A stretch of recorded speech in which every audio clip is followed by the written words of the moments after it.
ଭାରତର ବୃହତ୍ତମ ରାଜ୍ୟର ନାମ କ'ଣ? ଉତ୍ତର ରାଜସ୍ଥାନ।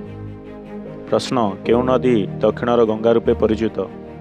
ଉତ୍ତର ଗୋଦାବରୀ ନଦୀ। ପ୍ରଶ୍ନ ଭାରତର ଉଚ୍ଚତମ ଗିରିଶୃଙ୍ଗର ନାମ କ'ଣ?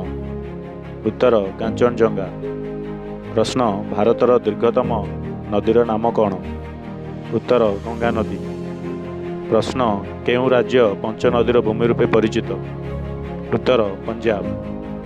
ପ୍ରଶ୍ନ ଭାରତର ବୃହତ୍ତମ ଲୁଣି ହ୍ରଦର ନାମ କ'ଣ? ଉତ୍ତର ଚିଲିକା।